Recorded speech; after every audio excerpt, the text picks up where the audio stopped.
అతి తక్కువ వడ్డీ రేట్లకే పొందండి Punjab national bank home loans, car loans. Zero processing fee, zero documentation charges. వెంటనే మీ బ్రాంచ్ ని సంప్రదించండి.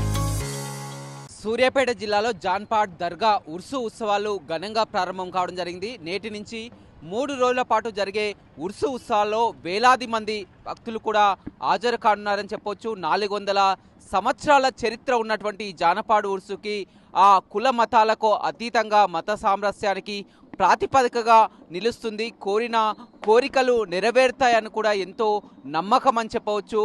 ప్రతి ఏటా కూడా ఎంతో ఘనంగా ఉర్సు ఉత్సవాలు నిర్వహిస్తారు. తెలుగు రాష్ట్రాల నుంచే కాకుండా ఇతర రాష్ట్రాల నుంచి కూడా వందలాదిగా కూడా తరలి వస్తారు. 2 రోజుల క్రితమే వక్ఫ్ బోర్డ్ చైర్మన్తో కలిసి మంత్రి ఉత్తమ్ కుమార్ రెడ్డి సమీక్షా సమావేశం కూడా నిర్వహించడం జరిగింది. ఆ ఉర్సుని ఘనంగా నిర్వహించేందుకు కూడా బడ్జెట్ను కూడా కేటాయించినటువంటి పరిస్థితి కనిపిస్తుంది.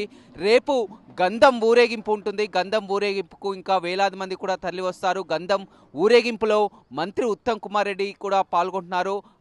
ఇలాంటి అసౌకర్యం కలగకుండా కూడా అన్ని ఏర్పాట్లు కూడా చేయడం జరిగింది. మరోవైపు పోలీసులు కూడా భారీగా భద్రతను ఏర్పాటు చేయడం జరిగింది. 500 మంది పోలీసులతో కూడా భద్రతను ఏర్పాటు చేయడం జరిగింది. జాన్పాడ్ దర్గా నేరేడుచెర్ల మండలంలో ఉన్నటువంటి జాన్పాడ్ దర్గాకు ఎంతో విశిష్టత ఉంది, మహిమ కలగని మొత్తం కుల మతాలకు అతీతంగా కూడా ఇక్కడికి తరలి వస్తారు. ఇక్కడ ఉన్నటువంటి ఒక మంచినీటి బావి, అక్కడ నీటిని తాగితే ఎలాంటి రోగాలు కూడా దరిచేరవని కూడా భక్తుల నమ్మకం. అదేవిధంగా సంతానం కాని వారు ఇక్కడికి వచ్చి కూడా ప్రత్యేకంగా దర్శించుకుంటే సంతానం అవుతుంది. అదేవిధంగా ఆరోగ్యం బాగాలేని వారు ప్రతి ఒక్కరు కూడా కుల మతాలకు అతీతంగా 400 ఏళ్ల చరిత్ర కలిగినటువంటి జాన్పాడు ఉర్సు అంటేనే మనం చెప్పవచ్చు ఎంతో ఘనంగా కూడా జరుగుతుంది. మొత్తం 3 రోజుల పాటు జరిగే ఉర్సు ఉత్సవాలు మాత్రం ఇప్పటికి ప్రారంభమైందని చెప్పవచ్చు.